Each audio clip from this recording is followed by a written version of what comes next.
What's going on, everybody? Welcome to the Wrestling Junkies podcast. I'm Eric, Mr. Cincinnati Robinson. As always, I'm joined by the podcast dad himself, Chris Hoops. Choops, how you doing, man? I'm doing fantastic. Ian, your boys are going Finally, down tonight. I hope you're watching. yeah. Cincinnati Bearcats going to get a big win in the second place tournament.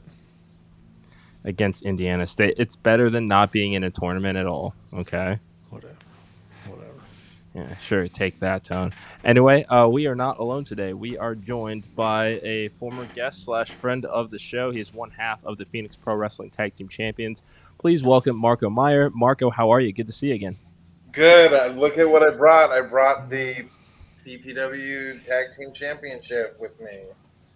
Love Look at it. that. Love it. Congratulations. That is a great looking belt. I'm glad to have you back on the show. Thank you. Before we get into everything again, welcome to today's episode, everybody. Make sure to hit that QR code in the top left corner.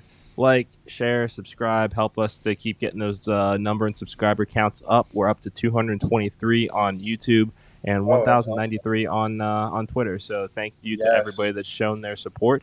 Make sure that you are also following the Main Event Wrestling Network. We want to send a special shout out to the World Elite Podcast, the newest podcast, part of the Main Event family. Welcome to the Chaos Boys. I think that's all the housekeeping stuff that we've got for today. We're keeping a relatively light week.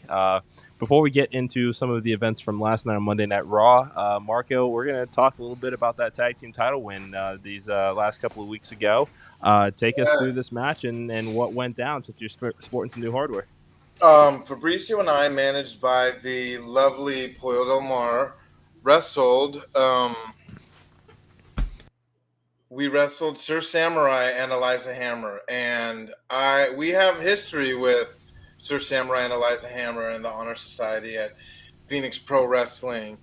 And we kind of came up with a foolproof plan where we guaranteed ourselves that we were going to leave that night as the tag team champions. So it felt really good. It's been, for us, a long time coming. We've wrestled there maybe like 2 or 3 years. So it feels really nice to finally get over the hump and become the Phoenix Pro Tag Team Champions. It's a great promotion. Shout out to Josh Drake. I think it's like pretty much the main organizer of Phoenix Pro Wrestling. So it was a big deal for us. It really meant a lot to finally be the tag team champions, especially beating Sir Samurai and Eliza Hammer. Awesome. Well, congratulations. And they're based out of Petaluma, correct? Phoenix Pro Wrestling is based out of Petaluma, California. Yes. Nice. Well, Good pronunciation. I would never have got that. all right. Well, gentlemen, we have a lot to discuss. Last night, Monday Night Raw, they underpromised and overdelivered in a big way. Let's start with the opening segment. Cody Rhodes comes out to kick off the show. Surprise, surprise. He's dressed down a little bit, stark contrast to the black that he wore last week to clap back at The Rock. Continues to deliver the promos that only Cody Rhodes can. He is interrupted by The Rock, who said absolutely nothing on camera, and this is one of the first times in a long time that I can remember something quite like this, where shock surprise that The Rock shows up, and then gets in the ring, doesn't grab a mic, doesn't do anything, mouths something to Cody that very clearly gets his attention, and then walks right back out. Marco, I want to start with you. I just want to get your thoughts so far and what you think of the build to WrestleMania and how they've used The Rock so far. I I saw I see like the clips of Monday Night Raw and SmackDown and stuff on Twitter, and more so this year, it just seems more fun. It just seems like I had a really hard time supporting WWE when all the stuff with Vince McMahon came out, and it just seems like that's kind of a thing of the past with Triple H running it and TKO, and they have it a little more adult, um, geared more towards adult with the language and the storylines, and you had Becky Lynch punching Dominic Mysterio. I don't think that's Right. something that you would have seen last year during the WrestleMania build. So, with the stuff that's going on with The Rock and um, Cody Rhodes and Roman Reigns and Seth Rollins is now kind of in the mix, and it just kind of seems like they're building this like Avengers kind of Yeah. cinematic universe right now to the build to WrestleMania. It just seems bigger than pro wrestling at this point. So I'm pretty.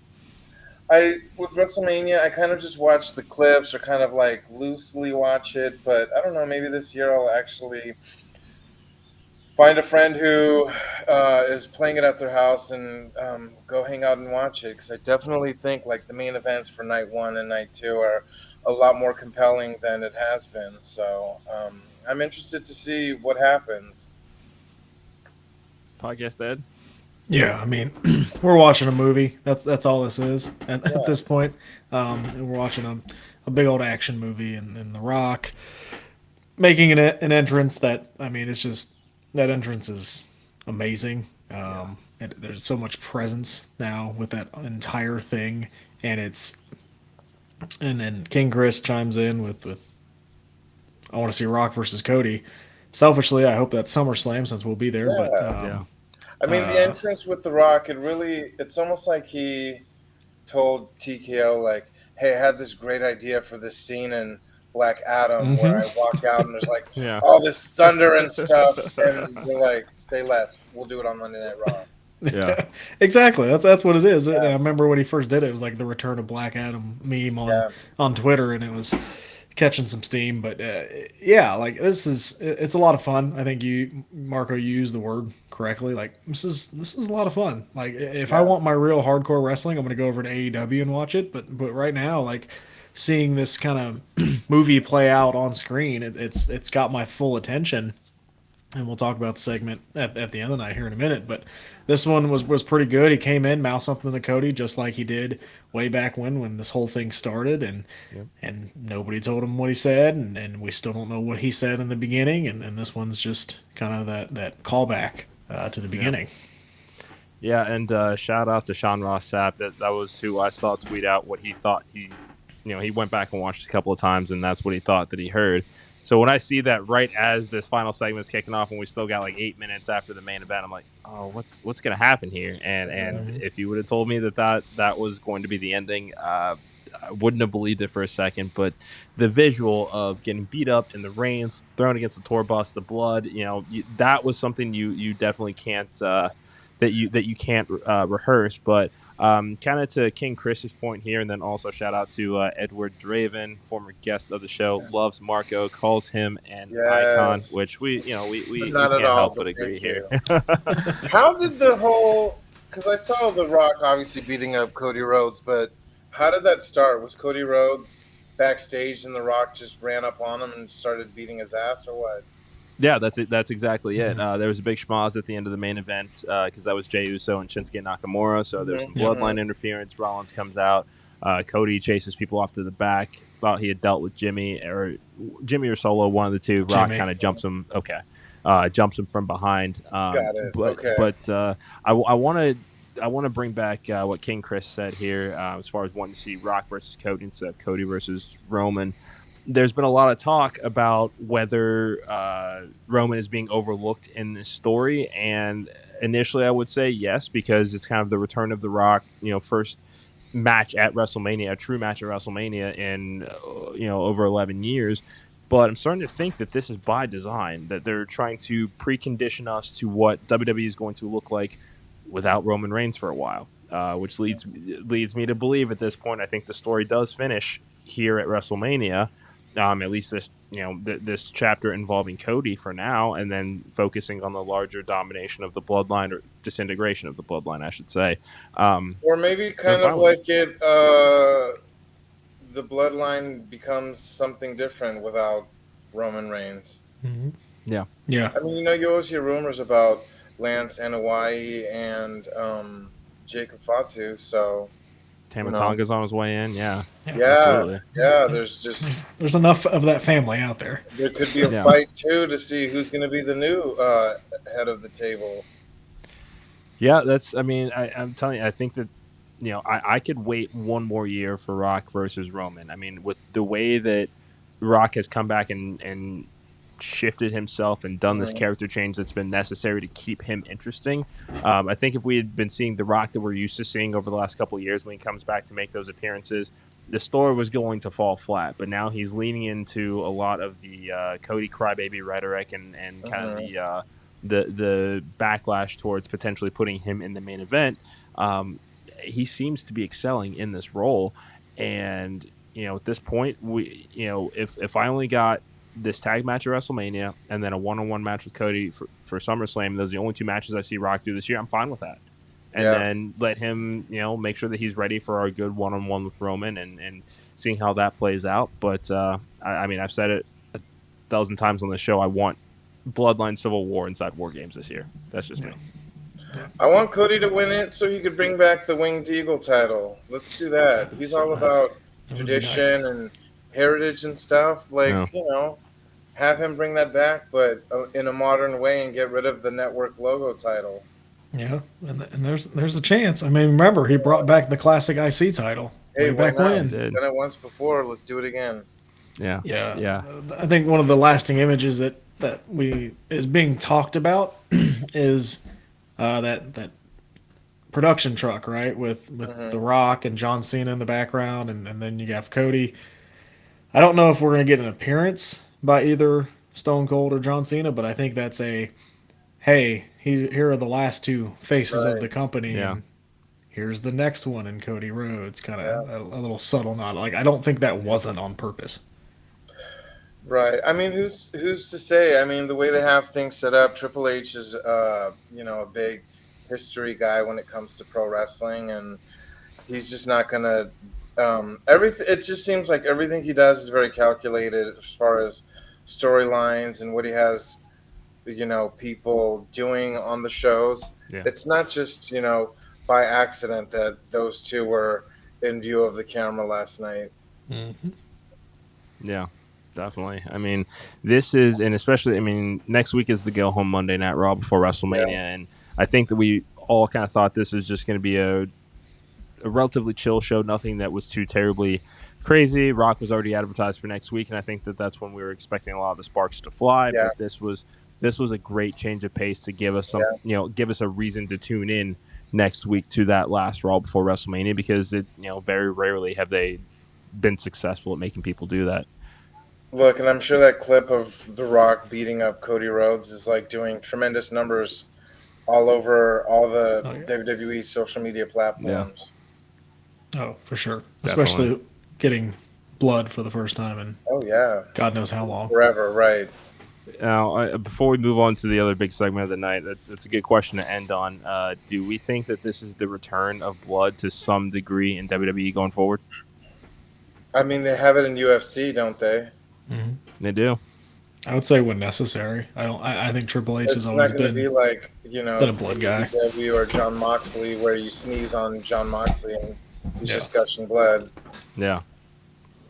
Yeah, I agree. I think that if used properly, why not? And Cody Rhodes is one of those guys that definitely knows when it is and is not a good time to Yeah. use blood. So I'm definitely optimistic, especially for WrestleMania. I think that we'll get a little bit more creative with it. But the other big segment that dominated headlines was a triple threat segment involving CM Punk addressing his hometown crowd, Drew McIntyre, and Seth Rollins.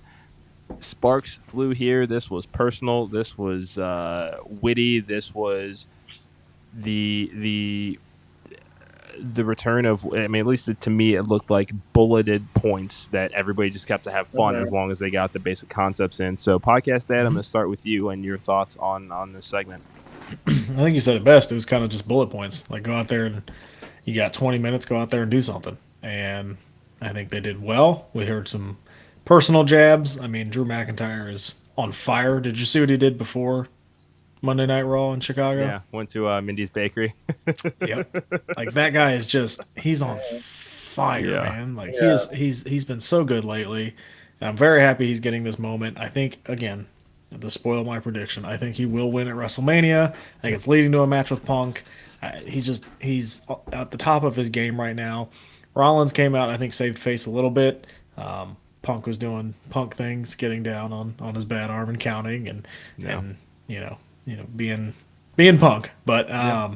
overall, like, fantastic segment. And this is, again, if this is the way we're going, where we're going to give bullet points, because it kind of felt like the same way with the Rhea and Becky segment as well, Yeah. where it was just kind of, we're going to give you some bullet points, go out there and make the rest of it happen. So if this is the way it's going, I'm a big fan of it. Yeah. It was beautiful. Marco, what'd you think? I think that seeing CM Punk in WWE, he just seems um, a lot more comfortable. Not as on edge as he was kind of the last few months he was in Sure. AEW.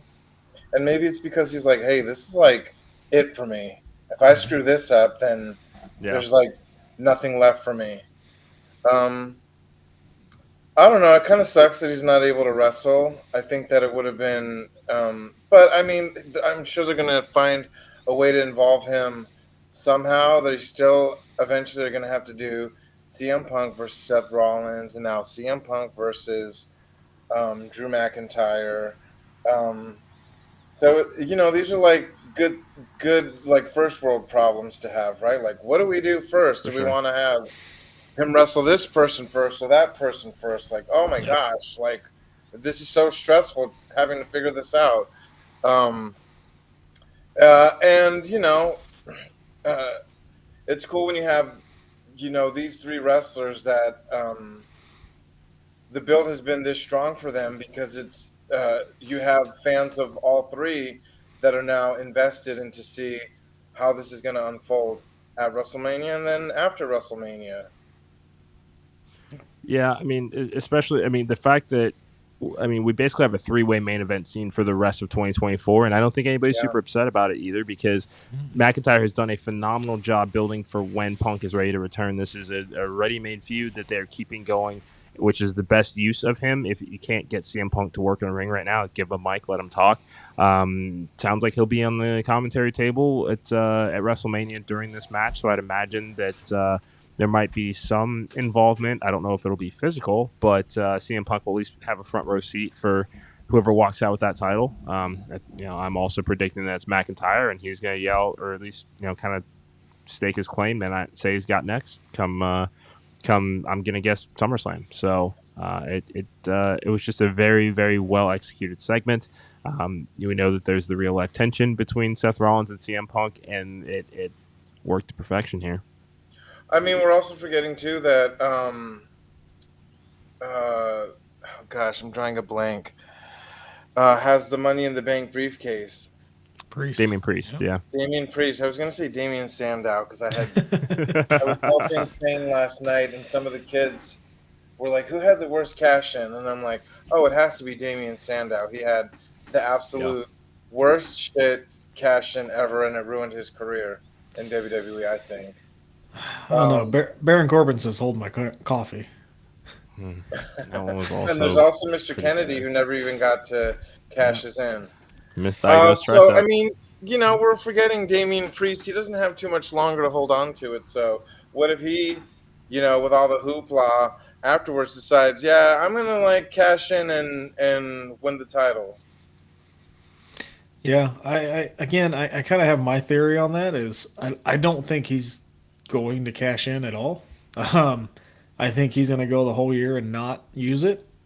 I think Judgment Day is going to somewhat play a role into that. Like, well, how do we freshen up the Money in the Bank? Well, how about if the guy never cashes it in and loses the Money in the Bank contract? Like, we haven't seen that in the Yeah. 15-year plus run that this concept has had, and how does Triple H put a first stamp on his first Money in the Bank cash in angle? Is that the Judgment Day costing Damian Priest that, and is that how you get Damian Priest out of the Judgment Day? Yeah. I think if it's done exactly for that purpose, then I'm sold. It just it it's new, so that Mm-hmm. makes me a little hesitant to buy into it, but I'm also intrigued to the point that I might try it out in Universe on 2K24. So Or we'll maybe see. they do something completely different and have some kind of cash in that we've never seen before. Yeah. True. They got to do something because people are going to lose interest. You almost forget that he has it. I did Yeah. forget that he had it. Now Yeah. you said that. Yeah. Exactly. Any final thoughts on Raw, gentlemen? I can't wait for WrestleMania. Yeah, me neither. Can't wait. That's, I mean, the fact that even Marco, you're now considering just trying to find somebody that's watching it so you can go I watch know. it. I That just says a hope lot that about they what they're have doing more right now. women's matches on it, though. They only have two right now. It's kind of Yeah. like you have a roster full of so many talented, amazing wrestlers. Like, we need to figure out, we need a women's tag match, maybe some kind of Some kind of multi-person women's showcase. match Yeah. Yeah. as well. There's just too much talent, and you have two nights of WrestleMania. We need way more than two matches, so that's really Yeah. like I we think really need to do right by the women in WWE. I think it's still coming. I think officially debuting on SmackDown will lead to a six-woman match Hmm. at Mania Damage control. between Yeah. Jade, Bianca, and Naomi and Damage Control. I think they're setting that up. And then I mean, why not throw the tag titles on there? Like, Yeah. what harm is that going to do? Right. Yeah, and definitely, I mean, again, they're too talented. I mean, one person that I see every week that it just drives me nuts that they don't know what to do with her is Mia Yim, and as I much think as they do have a plan for her, right? I mean, you see the backstage segments where she's so frustrated and she's like, something has to change, and then you know what's going on with the club, right? What are they yeah, called? uh, just the OC. OC, yeah, The OC. yeah, Yeah, they're kind of, not on the same page with AJ Styles. So I don't know. I think that they're gonna. I mean, it's kind of like seems like they're leading to something with her. And shout out Mia Yim. I will always be the biggest Mia Yim fan. She really did Full Queer a solid and did a seminar back in June 2022 and then participated in our show June 2022. So I Oh, will always nice. have like the most love no, for Mia Yim. So I'm always rooting for her and hoping that they use her to the best of her yeah, abilities on television. for sure, and that's actually a great segue because I believe it's this or April 14th. You have a match coming up with Full Queer. The event's called I Think You Should Lose, Yes, and we've got the graphic here if it'll come up yes. against Loverboy Leo. Tell us a little bit Yes. about what's brought us to this point. Oh, Loverboy Leo. I just feel like this year it's like, revisiting my past. And Loverboy Leo is definitely somebody that I feel like I have tried to look out for at times. And he feels like he has his own idea of what he's going to do in pro wrestling. At one point, Fabricio and I were training the newer students Wednesday nights, and he was one of them. And I never thought anything of it, but apparently he just was not a big fan of mine. So I think that on April 14th, we're going to see if he is still not a big fan of mine, or after I smack him around a little bit, if he'll change his tune. So April 14th, that's when we're going to find out. How Loverboy Leo wants his story to end. It's a good one. It's a Man, good one. love that, love that. And then I believe you guys also have an event coming up this weekend. I'll pull this We have graphic up. so many events. We have a Yeah, pinball tournament that we're co-hosting next week as well. This on Sunday, Easter Sunday. I had no idea it was Easter Sunday. Is our beer bust at the Lone Star. The Lone Star is like the full queer host bar. We had an event there last October called We Live, and I got my head shaved at that show. So I don't know that I ever want to kind of have any stipulation matches at the Lone Star ever again. But yeah, this Sunday, we anybody who's listening who's in the Bay Area, come to the Lone Star. It's in the South of Mission District in San Francisco, and we're going to be selling beer cups. We're going to have treats. Maybe we're going to do hot dogs. We always try to kind of have other options besides alcohol. So we do have sure. $15 all you can drink beer, and then also all you can drink soda. But we always bring kind of like treats. I usually do like a Rice Krispie treat or a Fruity Pebble treat, and then brownies or cookies. And we just, talk to the patrons there at the bar about queer wrestling. Nice. Yeah, and so it's a good time. Why don't you make me Rice Krispie treats, Eric? Why would I? Why not? Do Why? you two Why? live Why close would to I? each other? Yeah, 20 minutes. Yeah. Do you hang out often in person, or it's just like let's just jump on the pod and talk shit? Both. Yes. Okay, well that's cool. That is cool. Yes. Yes. I see. Sometimes I see Eric more than my wife, and I don't know if that's a good Facts. thing or a Yeah. bad thing. Yeah. Hey, I see you Jetta could. quite frequently. The other co-founder of Full Queer. We have training tonight at Stoner U. Shout out to the trainers at Stoner U. Nice. Nice. So let's see if I learn any special moves that I could use on Loverboy Leo April 14th. Say anything special on tap tonight at school? I don't have any ideas. Sometimes I have ideas and I'm like, hey, I want to like go over this. What do you think this will look like if I did it? But tonight, I don't know. I'm gonna just kind of see if any kind of anything strikes me. Okay. Mm, We have a lot of stuff going on um, this year, so I always want to make sure that my moves are fresh. I like it. I like it. Before we wrap up, other than what we've mentioned as far as I think you should lose, as well as the event at Lone Star this weekend, what else you got coming up over the next few weeks? I am trying to meet Robert England, the guy who played Freddy Krueger, I and who saw knows, that. maybe I'll talk him into coming to a full queer show and Nice. signing autographs or hanging out and watching wrestling. If you guys Um, can get that, my wife and I will be there. She is uh, the biggest Freddy Krueger fan, and she will force me to go to that show. Junkies road I will trip? I will sign that petition. I'm either going to meet him in Houston at the end of May, or wait until September and meet him in Cincinnati, Mr. Eh, Cincinnati. Yeah, I Yeah, you mean, got hey, yeah. hey, we're here. Yes, yes. we are. And also, everyone follow my new Twitter account. My old one got suspended for like forever, so it's at Oh, Marco Marcomayur 15. My old one was 51. Um, yeah, so uh, I don't know. My other one is just not in existence anymore, so I need to build my following back up. So yeah, everybody follow me on Twitter, please. We can definitely do that. We can definitely do that. Marco, it's yes. always great to see you. Thank you so much Thank for you so joining us much. tonight, Thank and you. best of luck with everything that you've got coming up. And Thank you. yeah, take care of those titles.